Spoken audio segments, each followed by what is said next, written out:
Well, what's the crack, everybody? How are you getting on? Welcome, everybody, to Bookshot for Friday, the 18th of June 2020. This is episode 190. 190. We're closing in on the old two-ton. What is the crack? Welcome. Anybody new who hasn't been to Bookshot land before? Welcome. As you can guess, there's 189 other episodes to listen to, along with a load of midweek ramble pods as well, which leads me over nicely into saying since last week the first ramble pod went out, and it went Patreon exclusive one. We have 123 up there. If you want to get a little fucking taster, there's 123 of them up there. Just have a look. But since last week, they have gone exclusively over to Patreon midweek. Little check in, see how you're keeping, talk about some mad shit, answer some questions and whatnot, and just have an old laugh. That's a midweek one, but this one, of course, will always be public. But if you are a patron, or if you're thinking of becoming a patron, you're like, what's the benefit of being a patron, Tom? Well, I'm glad you asked. I'm fucking glad you asked. You get the video of today's interview with the mighty Dave. So there you go. That's exclusive only for patrons over there. So if you want to see our lovely faces talking to each other back and forth, there you go.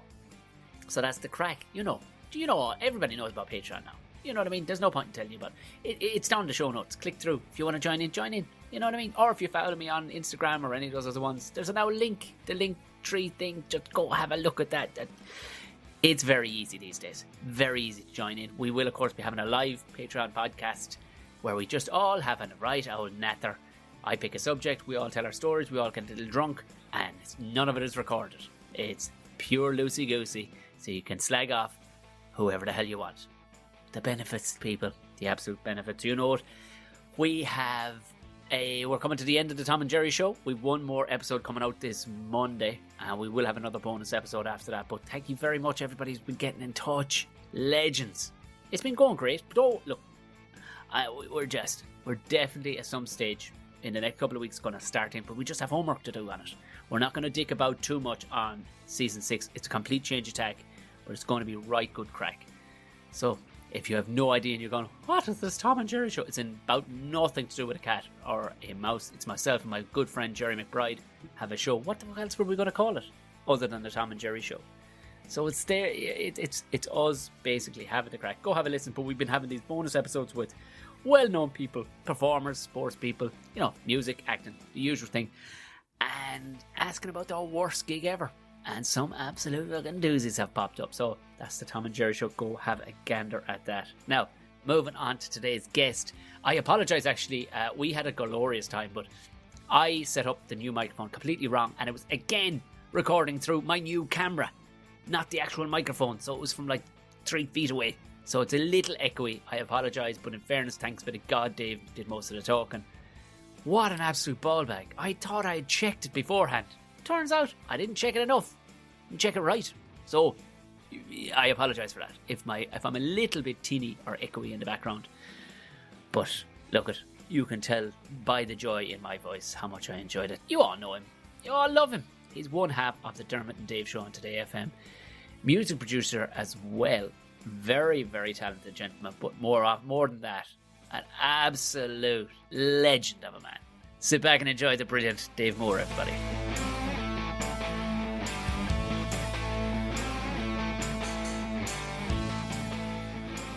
Dave Moore.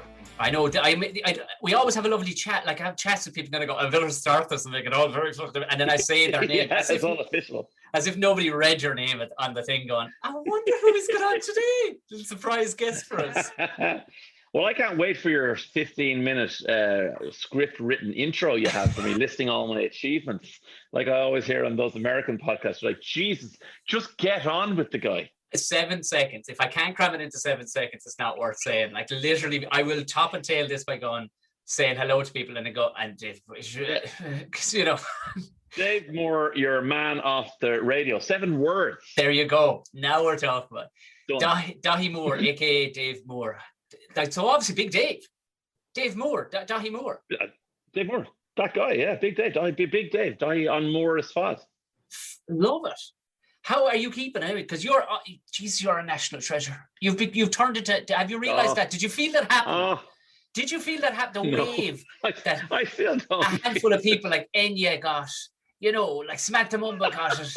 You know, a national treasure. It just comes like where you'd love to just be going or hanging around. Like, I love Dermot. Okay. But Dermot would definitely, on a sesh, I could see him starting around with somebody that I'd have to sort out. Oh, 100%. But you... 100%. I could see you getting absolutely legless and you'd be still gas cracking the cab. Do you know that kind of way? Chips flying out the side of your mouth, like, but you be still, hey, well, lads.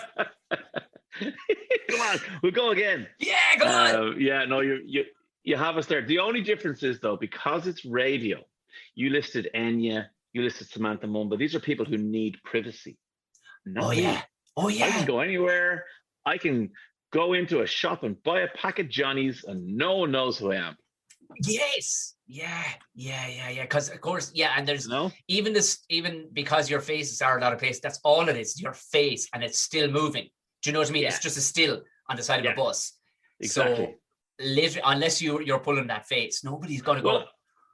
Yeah, I suppose the social media stuff, I suppose, has changed it a fair bit. And maybe those kind of in-studio videos that we do. So, like, look, I was just on holidays. I was in East Cork for the last week.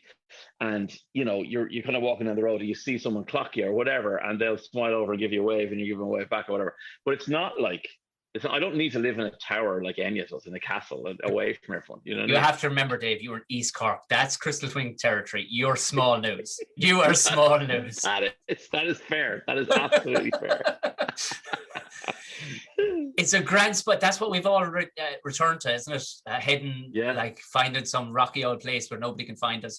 That's what. 100%. And it's funny, like there's kind of the world of coincidences and all that. So in 2019, myself and the family had a couple of massive holidays. We went to Australia for 3 weeks, and that was incredible. And then we went to Spain, where we go a fair bit because my wife's parents live out there and her brother and stuff. So we were out there, and we were coming home on the plane after the Spanish holiday in the middle of July or whatever it was. And we just said to ourselves, you know what? This was 2019. We said, in 2020, let's just holiday in Ireland. Yeah. And the kids were like, what? We want to go to Bali and Moscow. It's like, no, we're going to go to Killarney and we're going to go to Mayo. Yeah. And we just decided to pack in, like, the 6 of us. So packing us up on a plane with suitcases and passport. We're like, can we just lash us all into the car and drive somewhere else? Like, you know, and then lockdown happened. You know, no one was going anywhere. We already had all our stuff booked. So by the time the lockdowns lifted a little bit, we could go. We went to Mayo. We could go. We went to Killarney. So lovely. It was class. But then this year, not that, look, you wouldn't be really doing international travel maybe till the end of the summer or whatever, but the kids were like, can we definitely stay in Ireland again this year? Really? You know? Isn't that funny?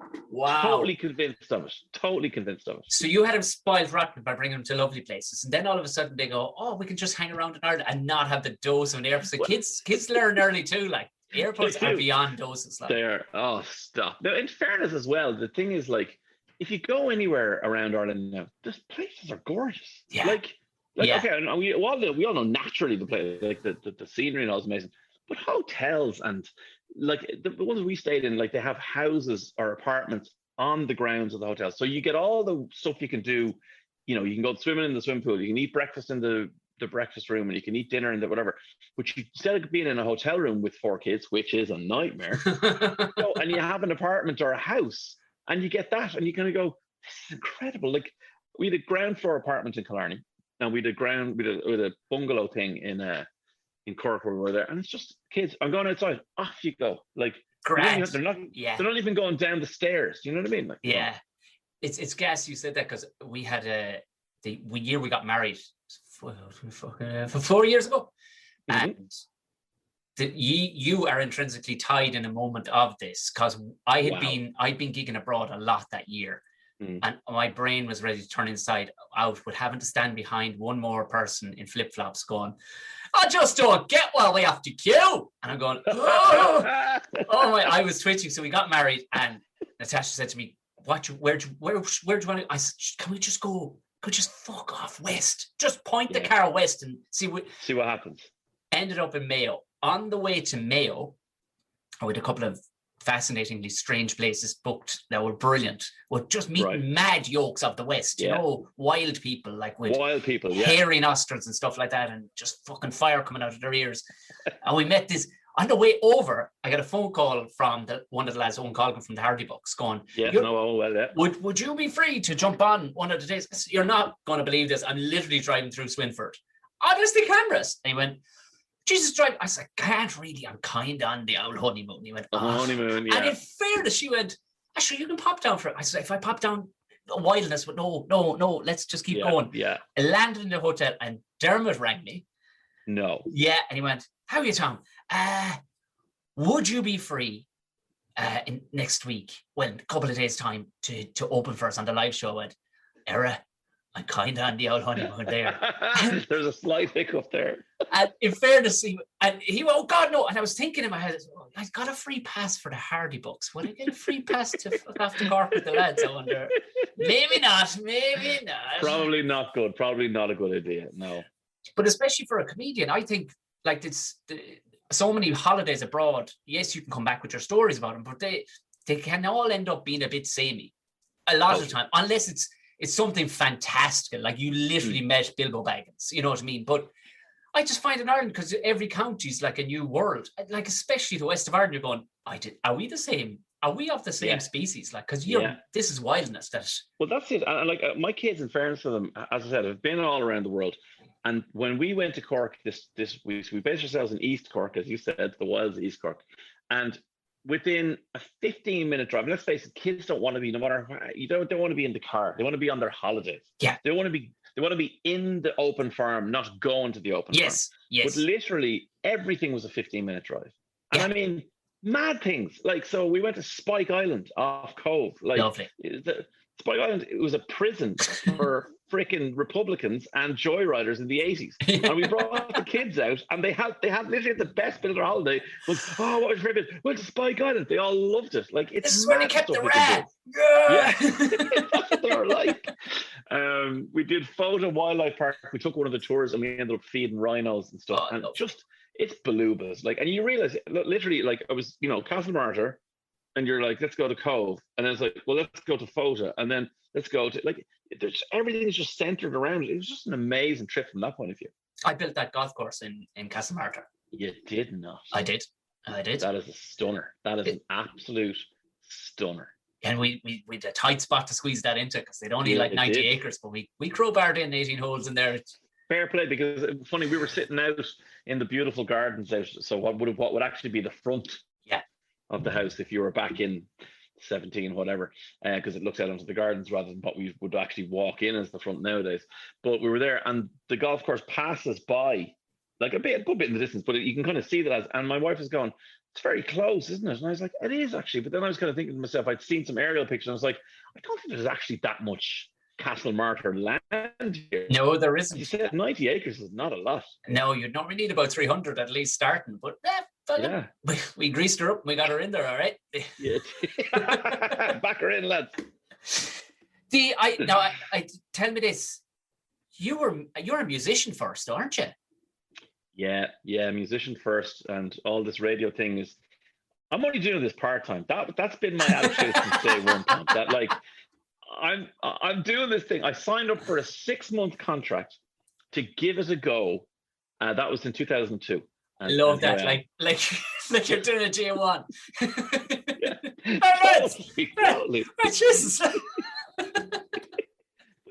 But that's me. Like, I literally walked in off the street, like, had never been in a radio station, had never, I had no experience, I had no interest in radio, nothing, and walked in and got the breakfast show on a big station in Dublin, the biggest station in Dublin at the time.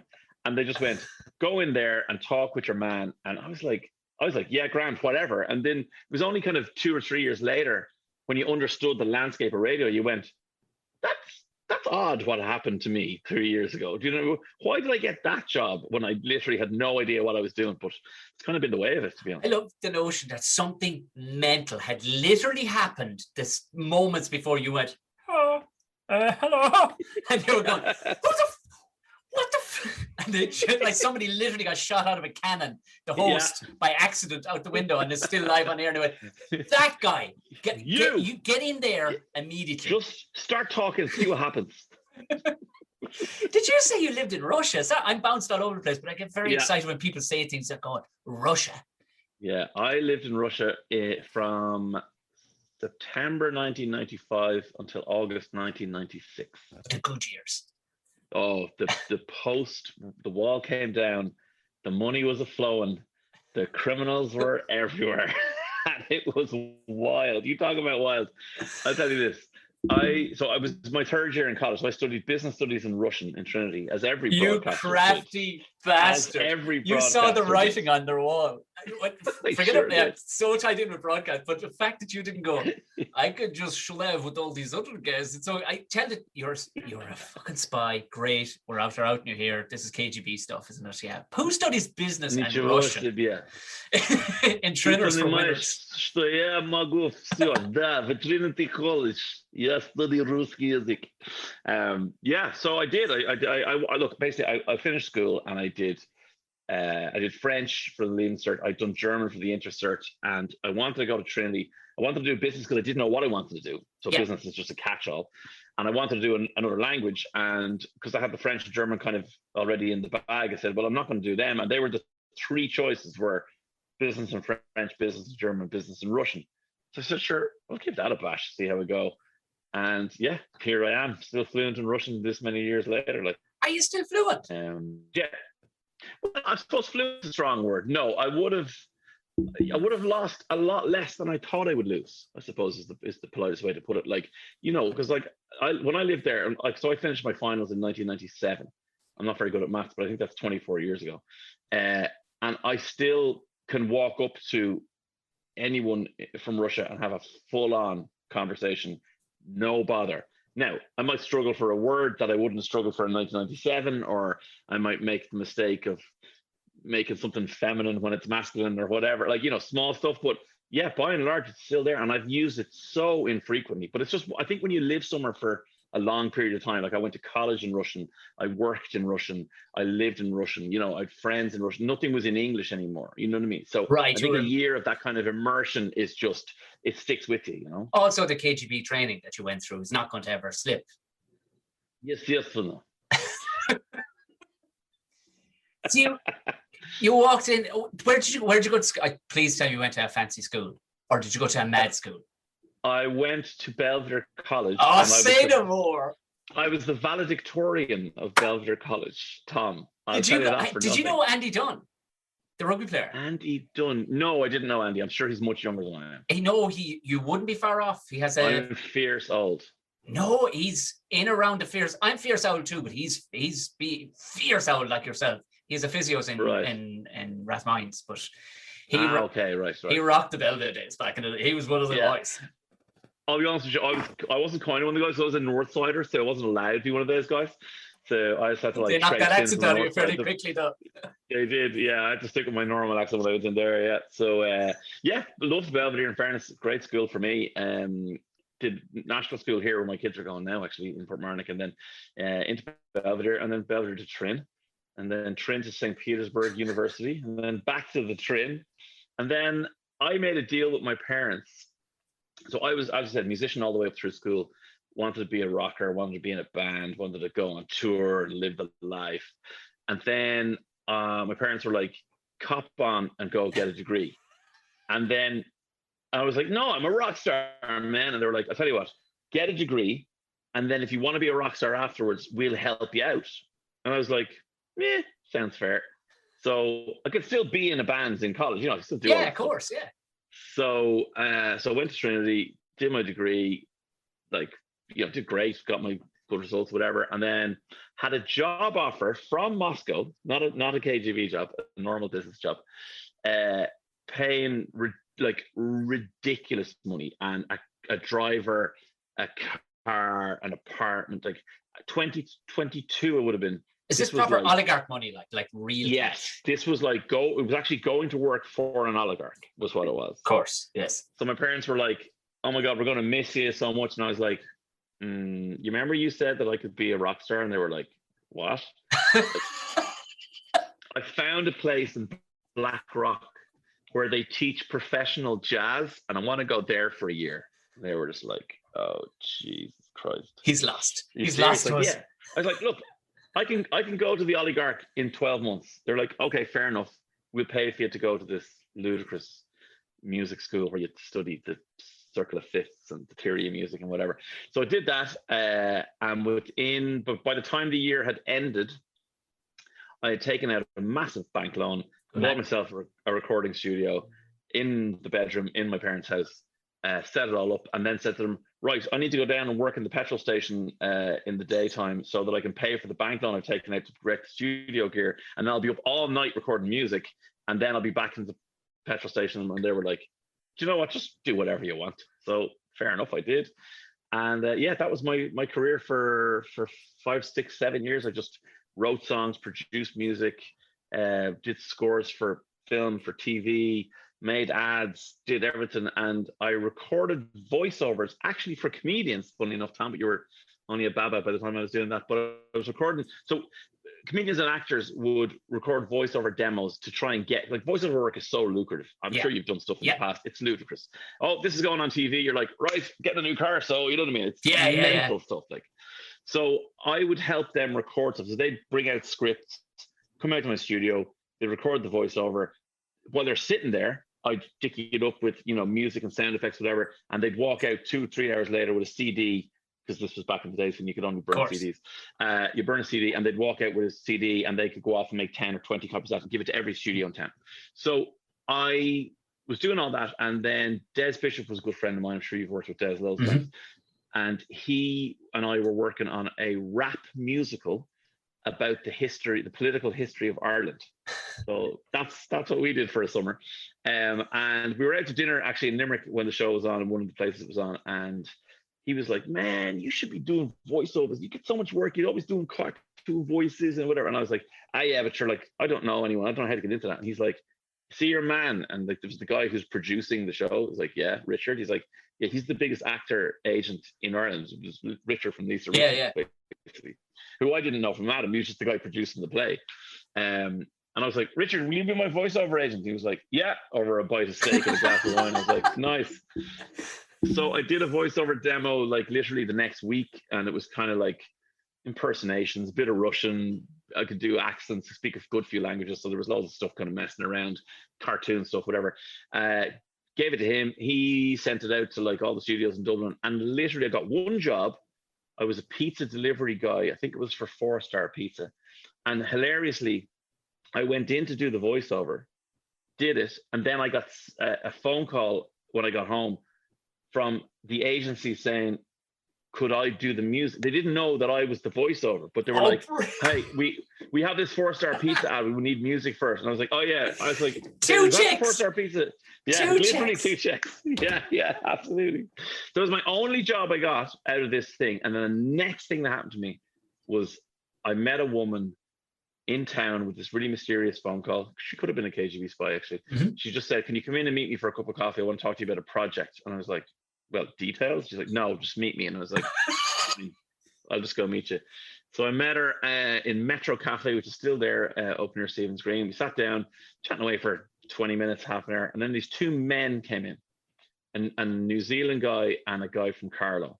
And they were good cop, bad cop. New Zealand guy was friendly and warm and asking all these nice questions. And every now and again, the Carlow guy go, who's the captain of the Dublin football team?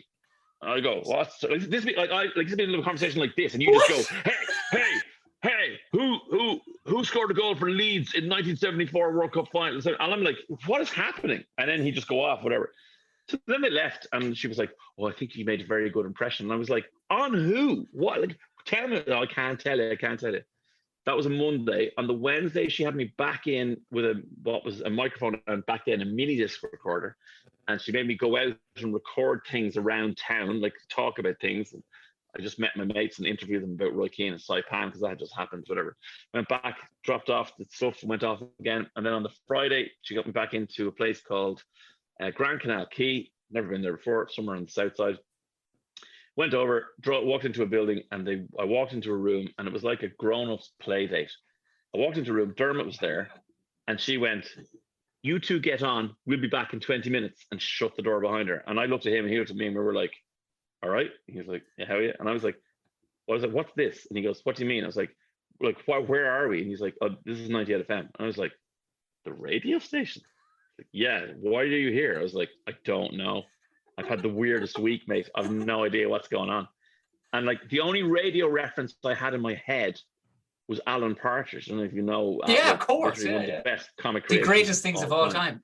Yeah. Radio so I kind of went, yeah. So I kind of did that. I kind of went, oh, like radio, like, hello, Alan Partridge. And he went, oh my God, you like Alan Partridge? I was like, yeah, do you? And he's like, yeah. And we were instantly best friends because of Alan Partridge. Of course. And then, honest to God, that was 20 years ago, or something like that, almost 20 years ago. And the next thing I knew, I was just doing radio with Dermot. I love this. Do you know those travelators in airports where you're walking along and you go, oh, I'm on this now, I can stop walking and just sail by. And that has literally been how you're from, let's say, because your parents were cool as a breeze as well, by the sounds of things. Literally from the middle of school to valedictorian now. Well, that's going well. Oh, here we are over in Russia. What's this about? Would you like to pay me £1 million a year and a driver? No, God, jazz. I play jazz. And your parents are going, keep going. Good on you. Good on you, kid. Petrol station recording, multi-million. Like, this just is just sailing still on that travelator the whole way through. That is such a good analogy. I haven't actually heard that one before, but that's a really good analogy because I haven't made these decisions. All I've been is open to crazy stuff happening. I've just been sure, I'll give it a go. Like that's literally been my attitude, and that's what's paid off for me, you know. And like, say even the tour that you're talking about that we tried to get you to do a show with us on, like, I'm not a comic. I've never done stand up. I haven't done, you know, you've the Halfpenny Bridge there behind you. I haven't done the Halfpenny Inn. I haven't done any of the comedy clubs in Dublin. I've never done any of that. I've no right to be on stage. And the very first comedy tour I do, I walk in and the first stage I walk out on is the INEC with 2,000 people. Jesus Christ, that's your first gig. Stupid. I don't deserve to be on. I should be in the international going, what's to do with airline food? Like, that's what I should be doing. No, the travelator. What's this? I'm on stage now in the INEC with 2,000 people. Cool. Let's just do it. Like, that's me. Like, literally, you're right. Since school, that's been the way it is. Like. But isn't that a mindset that, I mean, if you were to listen to right gurus, if you listen to Dermot, he'd tell you, although maybe Dermot's maybe a bit more, if you were to listen to real woo-woo stuff to a degree, and I'm starting to buy into it, that if you are naturally that open to things, but keep a good work ethic about you and just keep the ball in the air, shit will come your way. Like, spot on. I think the key is, this is going to sound so woo-woo. Please write it on clouds, okay, Tom? Put it on your Instagram. Prepare for luck. So, Jesus, that is deep. Luck is So literally, think about that for a second, though, because it's actually quite easy. My mullet just shivered. I don't know if you saw that. It just actually just shivered to it. It is possibly the finest hairstyle I've seen in my life, but I can't even comment on it. It's so good. But what I mean by that is that like only by saying to myself, right, if I go down this path that I don't really know what's going to happen, but okay, I'm probably going to need to know, if I want to be a musician, for example, I need to know how to play the guitar. So I learned that when I was 12. But I also need to know how to play the piano, I need to know how to play the bass, play the drums, I need to learn how to sing, I need to learn how to rap.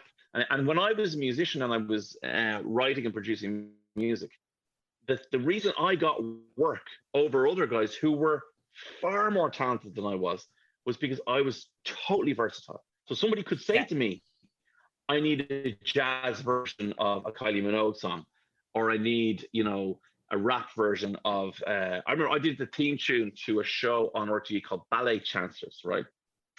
And it was the Nutcracker Suite. They wanted the Nutcracker Suite to sound like hip hop. Because what they were doing was they were taking street dancers and trying to make them do ballet. Okay. And they had this kind of prima ballerina who was like the host of the show, whatever. So they had gone to some guy who had told them that it was impossible to make bling, bling, bling, bling, bling, bling, bling, bling, bling. Impossible to make that into a hip hop song. And I was like, hold my beer, says more. Yeah. Like literally within 5 minutes, I had a demo sent off to them. They were like, amazing, dude.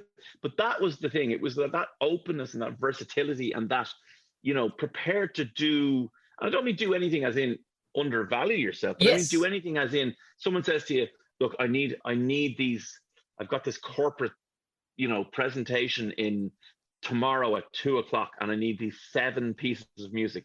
Can you do them? Will you stay up all night and I'll pay you £5,000? And I'm like, yes, I will. As opposed to, well, I don't really feel inspired right now. It's like, no, fucking just do it. So just prepare yourself. So by the time I needed to be musically versatile, I had learned heavy metal, hip hop, jazz, classical music. I had listened to them all intensely, and I had understood them, so that when somebody said to me, "Can you make, Tchaikovsky sound like Run DMC?" Absolutely, I can do it, because I understand both languages. So yeah. I was preparing myself without consciously saying I need to. It was just it's a kind of a natural state for me, is to open myself up to, well, if I need to do this, I'll probably need to learn this. That's cop on to, Dave, in all fairness, that might be, yeah. And that's only to simplify it. The reality is that you've a fierce cop on, as well as if somebody said, I need you to build that house. At no point you're going to go, well, I suppose we'll just magic it, will we? Yeah. We'll just wait around and water it. Dave would find a way to build that house. Yeah, that's spot on, Tom. And I actually literally physically done that. But I have built I wanted to put a big playroom and a shed thing out in the back garden for the kids, and I got quotes. They were like, cheapest quote I got was 22 grand for a freaking showroom. I have a pain in my chest. Yeah, and I was like, this is ludicrous, right? So I just went to myself, what's involved in this? And I had a look around, and look, I've gotten a bit handier as the years have gone on, and I kind of went, okay, I need to build a floating floor so that there's no moisture issues. I need to have a little bit of concrete here, there, and everywhere. And then it's just a wooden frame and cedar cladding and a bit of it. And I said, I can do this. And within 2 months of watching YouTube videos, I went out there and I built it. And that's all that is hard work in preparation, prepared to make a mistake, and then just give it a bash. Yeah. Because people do look at even me oddly, like when coming from an opposite, but lads that I went to college with or worked with even, and they would just go, but what? How did this happen? How did you? Yeah. 1 minute you're screaming at people on the building site, and then the next time I see you, you're having a great time rocking the Opera House in Cork. And what? How did? But it won't sit with them, because they aren't open to the notion that you can pull the handbrake and go that way, because and all it means is, yes, okay, in my preparations, like you said, I didn't prep and I walked in. In all fairness, you've been smashing music stuff for a long time. You've been absolutely grilling stuff, performances of one shape or another. It wasn't that you literally left a bank job and went, right, now I'm ready for the INEC. You know what I mean? That's fair. And look, the radio stuff will prepare you as well. And I mean, we naturally created a live show that was an extension of the radio show, and it wasn't just, two of us with 2 microphones for 2 hours. It was radio segments all over the shop. And the thing, I remember Jason Byrne was on stage after us. The very first show we did, he was on stage after us. Whatever time we finished, he went on afterwards, and it was kind of a turnaround in his show. Whatever. And I remember I met him for breakfast in the hotel the next morning, and he went, what was the sheet of paper that looked like a gig set list? And I was like, oh, it's like, yeah, that's literally what it was. It was a set list of our show. He's like, there were 17 things in that. I was like, yeah. Like, were there 17 bits of your show? And I was like, yeah, that's how. And to me, it was like a gig. Everything was this song and then this song, and then we change our outfits and do this song, and it worked perfectly like that, I suppose it is, yes. Like it literally is like a music gig. Like you're going to have to break it down. That was what I actually struggled from that with something very similar, but I was coming from the other way around, from doing stand-up. Okay, you'd have a loosey-goosey notion of your bits that you're going to do over an hour or whatever, but I got cast in a one-man play. And I mean, it was 2.5 hours of a play. Oh, Jesus Christ. Oh, my God. But like that, the first couple of nights, I literally had a set list behind, but it was 24 items, and they were broken down to sub-items, because I just couldn't retain it. I couldn't. But if I spotted that mark and it was behind the sofa that was on set, and in fairness, my opening night, it was actually in Bray, in the Mermaid, and I hit a wall about an hour and 25 in. I hit a wall, and it was a sitting point where I'm getting real deep, and I went, does anybody else know what my next fucking line is? And in fairness, it was only comedy that had given me the confidence to go. Yes, the confidence, exactly. Point out the elephant in the room, Tom, because they're all watching and they're in on it with you a Exactly. bit, you know. And I go, excuse me, and I walked around the back of the around the sofa back and of the kept sofa. walking, one look, and walked back down. We're back on the horse again. But see, you're right. That is something I think that really helped me going in, you know, green to comedy, live comedy, was the radio experience of embracing the mistake.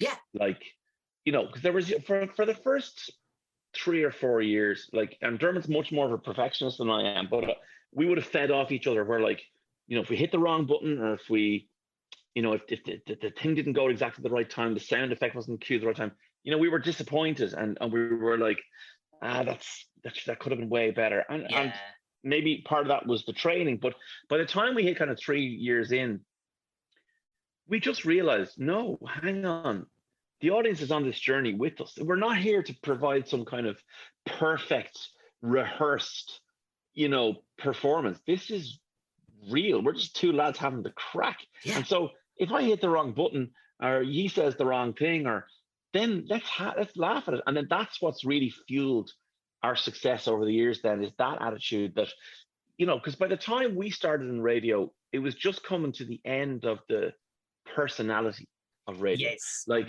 where, you know, Jerry Ryan, Tony Fenton, like the guys who, let's face it, they talk like this, but they didn't read it, but they talked radio the whole time. Like, but they were gods, you know. These were the men who, like, you know, if they rocked up to your town, you know, in the Roadcaster in 1986, you'd die if Barry Land came to your town or whatever.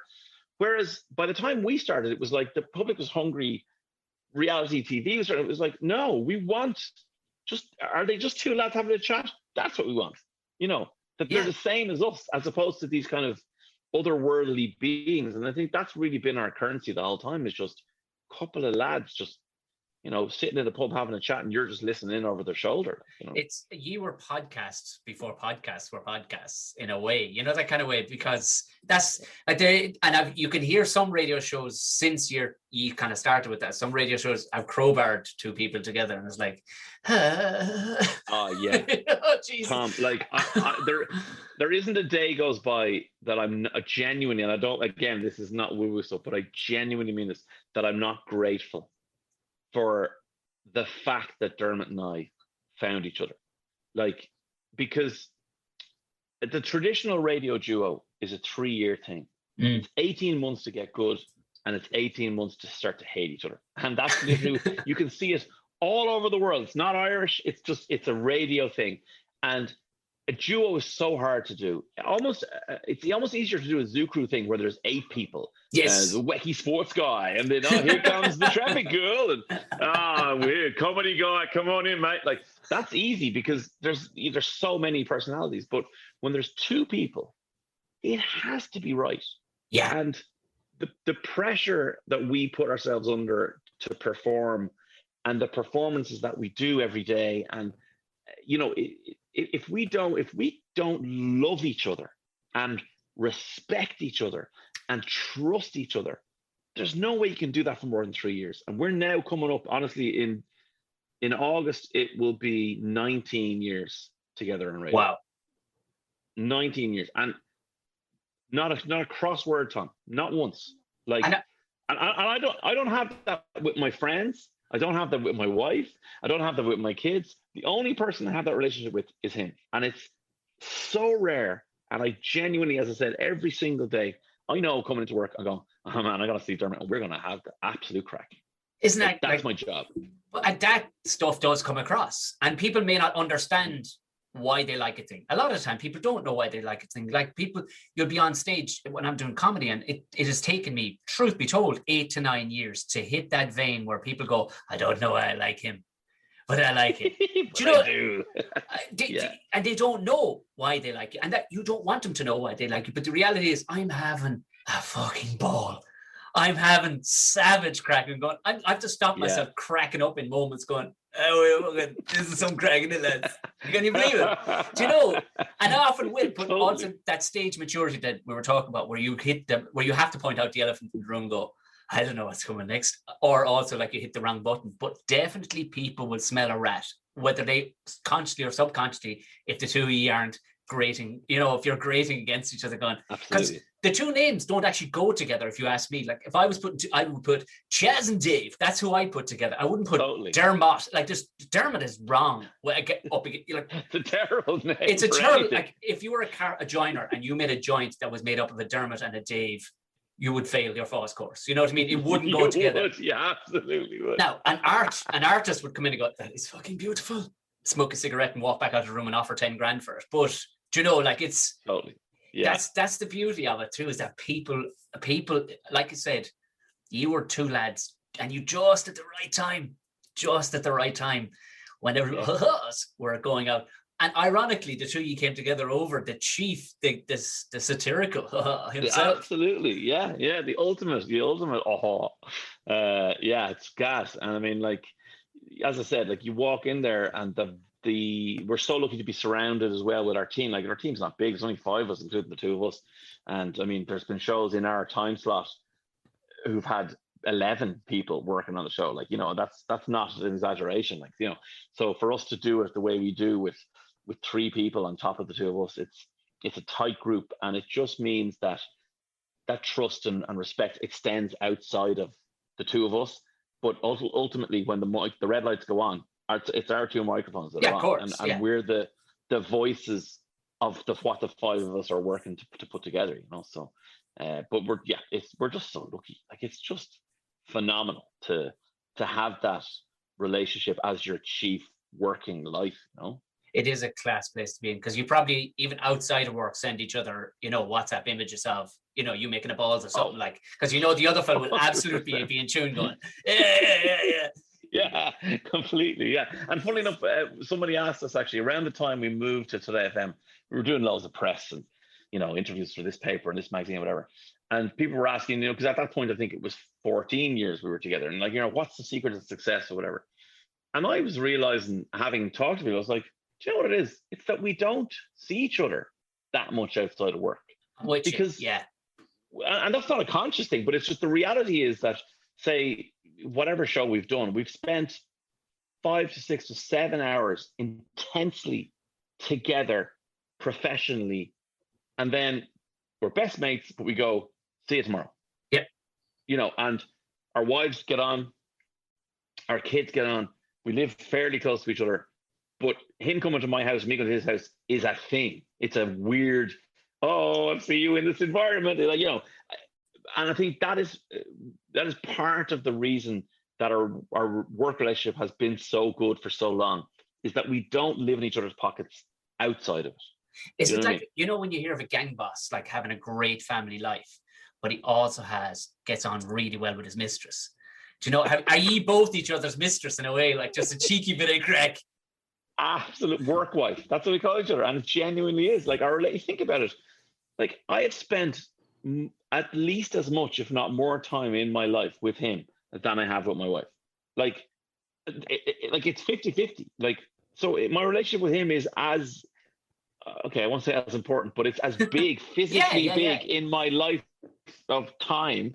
It's physically big as it is with my wife. And, as I said, it's a phenomenal position to be in for that kind of freedom and love for each other, to be part of your daily working slog. And it's the same as if we were working on a factory floor, it would be the same thing. But it's the fact that your job is always a job, but it's the fact that we can go in there and go, I'm going in to work with my best mate, and my job is pretty much to have the crack.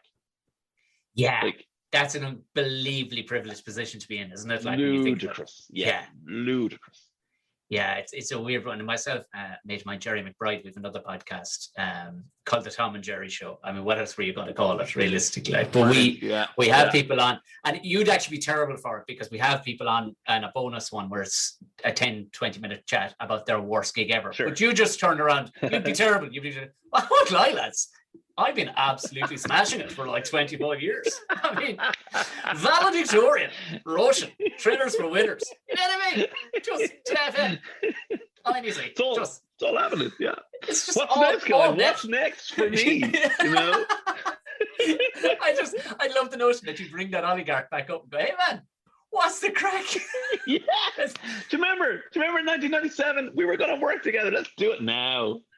It's a beautiful thing. But yeah, with McBride, it's the same thing. Like, we don't hang out, but because we're in converse so often, he'll still send me pictures of like I sent him a picture. I hit my hand with a hammer today, burst my finger wide open. Wouldn't have shown it to anybody, but thought McBride will love that. McBride loved that. Yeah. He loved that. And he did. He actually messaged, love that now. Just love that. Because his head, I knew it was in the middle of the day. His head, he works for sometimes, he writes a lot for marketing companies and stuff. Yeah. Because he's a What for Whispers writer, so he's very sharp with this stuff. Like, yeah. And it does is he'd love to be out swinging a hammer and even hitting his hand. Gotcha. Do you know that kind of moment? Like, yeah. But love that now. Love that. Come on, keep that up. Keep them pictures coming now. And but fair play. You gotten, as you said, like with the DIY, you originally didn't come from a DIY background, but you went ahead, built the room down the end of the garden. What? Because it is the ultimate dad thing, but most dads kind of only do half a job. Yeah. But I have a funny feeling though, you'd finish at home like. Oh Jesus, yeah. Like here's the thing. So I remember when I left home, late enough now, 27, moved into town with my then girlfriend, now wife. I remember my dad saying to me, he was like, you can't hang a picture. And he wasn't like having a go. He was just being, he was like, what are you going to do if, Tracy brings home a piece, or this is her, what about she wants to hang that on the wall? And I go, I'll just give you a buzz. And he's like, I'm not driving into town to hang a picture on your wall. And I was like, well, I'll get a man. And he was like, you're not getting a man. I was like, you're not worried about that. That's future me's problem. I'll worry about that. Whatever.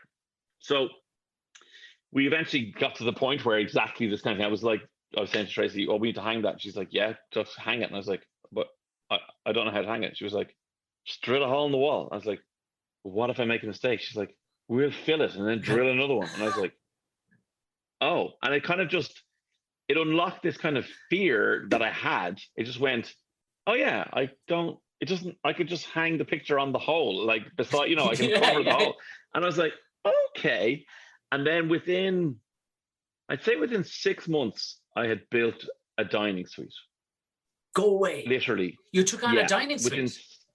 Within 6 months, she had seen something in a magazine. It was actually an outdoor thing. And you'll know as an engineer. So it's a square table, and then it's 4 right angle chairs, so they sit out, and then when you want them, they go and they fit exactly around the table. And it was, these kind of legs so that they fit in between the 4 chairs, whatever. It was geometrically beautiful. And she was like, I want that. And we looked at it, and it was £3,000, whatever. And we couldn't afford that, whatever.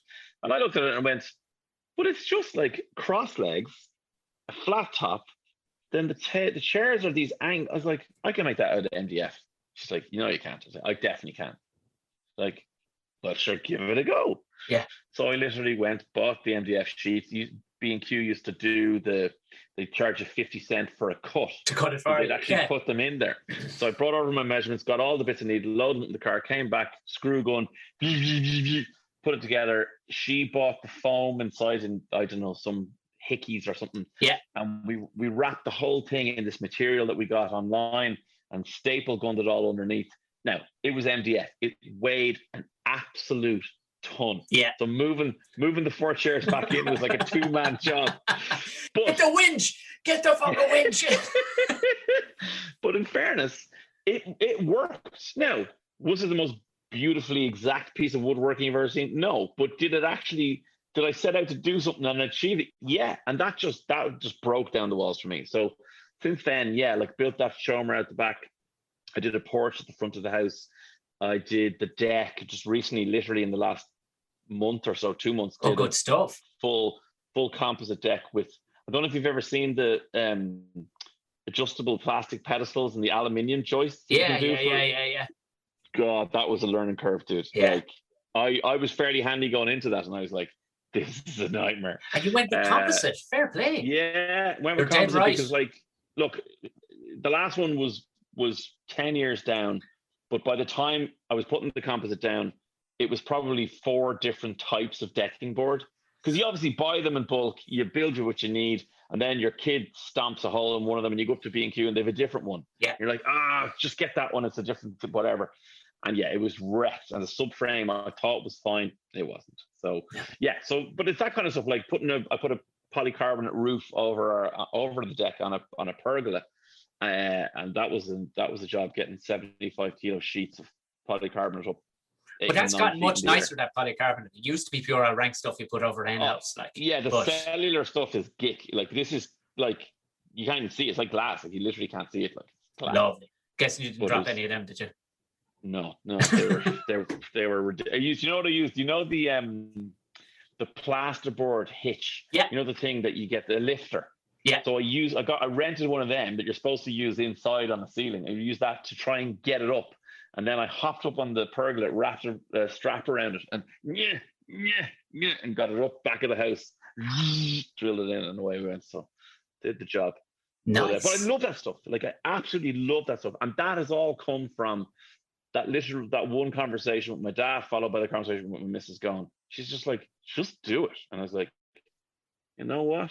I'll give it a bash. Yeah. And yeah, it works out great. Like, but also, like, there's a true line when Tracy went to you, it's just so fucking much. Just give it a go. If it doesn't work, give it another crack. Like, but that opened the musician head in you, and also the way you've been throughout your entire life. You're going, do you know what?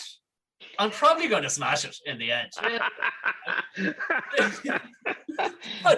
She was probably a different story, but yeah, back on the Travelator. Yeah, give it a go. Yeah. I love that, but I love hearing that, because I continuously, I'm saying to lads, because the amount of my Dublin friends who literally have to get a man in for everything, and they think I'm some sort of superhuman. When I put up this picture of Yoke when we were in ultimate lockdown last year, when I was not having a meltdown, but it was like, well, that's life at the moment. And I got a load of pallets off a bloke up the road, boxes like 4x70 screws, and just started putting shit together.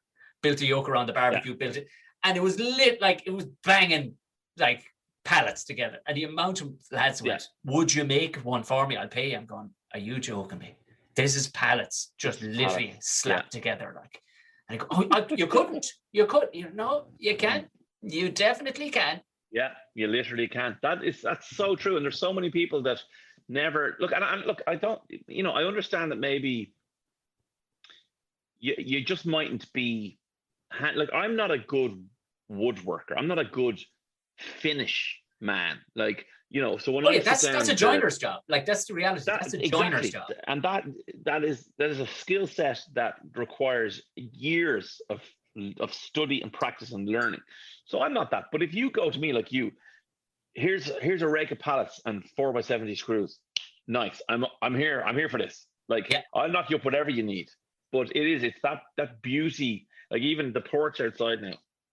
If you walk past the house, you'd be like, geez, that's a gorgeous porch, covered in cedar. You go, like, beautiful. Is it what's known, Dave, in the buildings as she's a beauty at 2020. From 20 feet away at 20 miles an hour, she's fucking gorgeous. You're spot on. And literally today I had a chat with my wife and I was like, I'm going to tear the cedar off the front. And she's like, what? No. And I was like, yeah, I'm just going to tear it off, because there's 3 pieces above the door they're the tiniest bit out, but that's all I see. I'm not a perfectionist, but it's just, I know that if I just used the chop saw more carefully, they would have been perfect. Yeah. And it was 11 o'clock at night. I was banging in the last piece of cedar to get her done. I was like, woohoo, finished. And I'm like, every day going, bollocks. Yeah. So at some point. Well, apparently, talking with like really good carpenters, that's the key to getting really good finishes, is knowing when to stop and come back at it the next day. Yeah. Because the amount of times I'll just go, sure, I'll just finish it, I'll finish today. And you come back the next day and go, that has to come off. Now I'm back 3 hours. That has to come off, because look at the cut of that fucking thing. Yeah, you're so right. I built some guitars with a fella. No, sorry. Stop. No, sorry. There's a guy who builds guitars in Westport. He's an custom built guitars. Absolutely. And he messaged me on Instagram one day and went, how are you? I'm coming to your show in Castlebar in October, whenever it was. Let's just say June. He's like, I want to build you a guitar. And I'm like, yeah, okay, weirdo. Because there's a few of them around. A guitar, yeah. I'll make it with my blood. Yeah. Can we be best friends? We messaged back and forth a bit.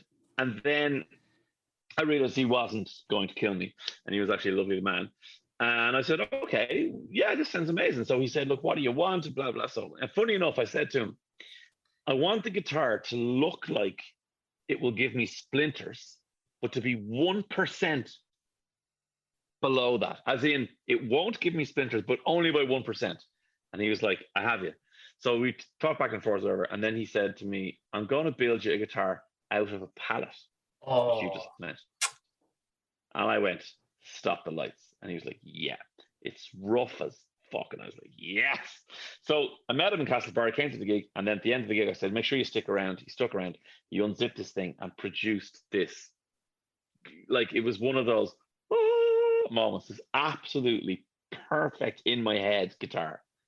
And so I was blown away and loved it. And he was delighted to give it to me, whatever. And then within 3 months, I was driving to his house in Westport. He's the shed at the back. Driving to stay in his house. This lad I had met one time, to meet his missus and his 2 kids and his dog, to build a guitar with him. And he is a master of knowing when to stop. Because it'd be midnight on the Saturday, and I'd be like, look, if we do this for 2 hours, we'll go to bed at 2:30, we'll have this bit done there. And he's like, no, we're going to bed now. And we're not, we're going to get Chinese. Then we're going to go to bed. But we're going to go to bed in a minute. We're going to stop now. Separately. And, and I'm like, no, because... I'll say, well, whatever it takes. But yeah.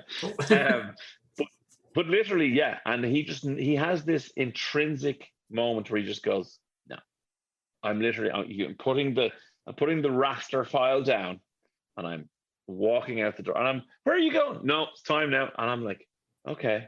And I've gone down, I don't know, 4 or 5, 6 times since, and built stuff with him. And he's given me a dig out with some of the projects here, and we're going out to work on something at the weekend in another mate's house. And just that expertise, that knowledge of, now it's time to hold our whisht and come back at it in the morning. And you're like, okay, I'll trust you. You've been right every time. It's the ultimate dad move, like, isn't it? It's the ultimate dad move. Yeah. It's the old bull talking to the young bull. No. Totally. We'll come back and write them all tomorrow. You're okay, young fella. You know what I mean? Like, there's that, and that's still struggling with that shit. Like, that's amazing. And have you gone full dad, like, gotten into your cars and everything and all the rest of it? Like, as I found myself. No, I'm really lucky that I'm because of my privileged position. I'm a BMW ambassador at the moment, and I've been an ambassador with different brands for the last 5 years. So I get a new car, that new car feeling every month, every 6 weeks. It's unreal. And I just rock up and my kids are like, what have you got today? And I'm like, it's like I work in a garage or something. Because, like, you know the way your mate's dies, and he'd always come home with a different car. Like, that's me. They're literally, what is it today? I'm like, it's whatever's out there. Have a look. You know what I mean? So, yeah, no, it's a great relationship. I love working with them, actually. That is a nice position to be in. In fairness, but I mean, you sound like at least you'd figure your way out. I remember Carol Spain, we were working together down in Limerick we did the Panto at UCH. And I think he was with, who was he with? Was he with Citroen or somebody had him or something like that? Yeah. And we were in the car, and the whole car was dipping at the front, and my side, I went, why are you pulling on the steering wheel so fucking hard? He went, what do you mean? I said, he goes, it's always been like that. I goes, oh, Jesus, pull in. He's been driving with the tire like 10% of what was in it for ages. I went, just get the thing in the garage. I'm going to kill you. I swear to you, I just feel, put 26 in it, and we'll see is the tire okay. He gets out and he goes, right, where and what are you talking about? Amazing. Carl, you're almost 50. You're almost, because there's always been a man to do it. Oh, Jesus Christ. Oh, Jesus Christ. Funny, isn't it? Yeah. It's so funny. But never had to. But also, I mean, you don't have to either, but you still went away. You know, it's in you. It is. I don't know. Do you know what? I was on a podcast a while back. It was maybe last year or something, and I actually realized in the podcast what I am. You know that phrase, "Jack of all trades, master of none," is used as a slur. Yeah. It's like you should be. No, I am absolutely a jack. I'm a jack of radio. I'm a jack of music. I'm a jack of languages. I'm a jack of DIY. That's absolutely what I am, and I couldn't be happier. Of course. I love being able to do bits of everything. And like, I remember having a conversation with someone else recently. Like, are you watching this show or do you? And I was like, I don't really watch them. Oh, what do you watch? I just watch instructionals on YouTube. They're like, what? Yeah. And I'm like, yeah, I just watch and I learn how to like pour epoxy resin. Have you ever done it? No, I haven't done it, but I know how to do it. So if at some point I need to pour epoxy resin, I'm cool. I know how to do that shit. So that's my kind of. I have this constant yearning for baseline knowledge, not expertise. I don't want to go down a rabbit hole and, as I said, learn how to do the most beautiful biscuit joints on earth. I just want to know, what is a biscuit joint? Oh, I've got that. If I ever need to do it, I'll probably be able to give it a go. Next, what am I going to learn next? Do you know what I mean? So that's me. Your next rabbit hole. Well, it isn't much of a rabbit hole, but did you ever come across a guy called Fred Dibnah? Oh yeah, Fred Dibnah. Hang on. Is he it not Coronation Street? No. That was Fred Dibnah is a real person. Well, he's passed away now. But if you just search him on YouTube, you're going to. Okay. He's one of these. He's from Bolton originally, up near Wigan Way, and basically this guy is so badass old school. We're doing myself and McBride are doing a whole show on him because we're just in love with the guy. He's just like, we're talking he's a steeplejack, but he's also like, he's a jack of all trades and can do them all. So old school, with a fag hanging out of his mouth. Shit, 300-foot chimneys just falling behind him going, oh, that was a good one, wasn't it? And he walks out. Oh my God. Just... Okay, and no sense of badassery about him whatsoever. Yeah. But he's absolutely an animal, a savage. Like savage without ever being a savage. But I think, I don't know, was he on the Travelator of Life, but he definitely ended up in a great plot. He got his own show on BBC studying all the museums of the Industrial Revolution and stuff, which absolutely fascinated him. Huge Pistons.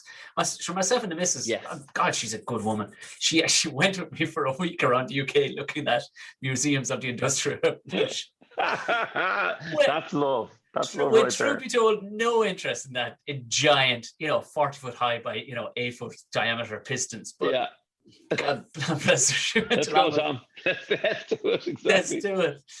Do I won't take up any more of your time because this has been absolutely delicious and delightful. Thanks so much, Dave.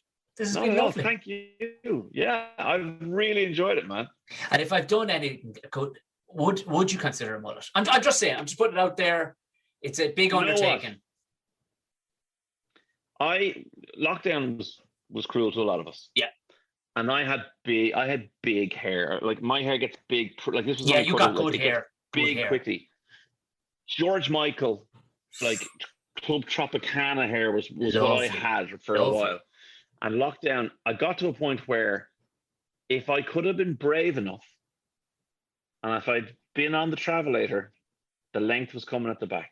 Was it? And this is from a man who at one point had nipple hair. No, I mean, sorry, nipple length hair. Nipple length hair. Yeah. So I've done the full, like, I've been there. And I was kind of going, do you know what? I could nearly push, and then they said barbers are back, and I went, I'm fine back, and I chickened out. So, but what I'm looking at there is spectacular, and the combination of that and the two-tone tash, like, you're on another level, bro. I Travelator myself to this moment. It wasn't intended, but I was open. What a journey! I was open to it, Dave, and before I knew it, and here you are. I was Dog the Bounty Hunter, essentially. It's perfection. It's absolute perfection. Dave, you're an absolute star. Thanks so much for coming on, man. A pleasure, Tom. Thank you for having me, man. Best luck with everything. What an absolute diamond of a man. Thank you very much, Dave Moore. Legend. Who knew? Fluent in Russian. What an absolute legend. You know the crack. Follow Dave everywhere. He puts up lovely, funny stuff, but you probably listen to me. Probably plays a big part in your life anyway, as it is. Glorious person. That has been the episode, everybody. Why not join the Patreon revolution so you get to join in with all the gang who get the videos, the ad-free stuff, and the extra bonus material as well, like the ramble pods, the live pods. Helps out the show.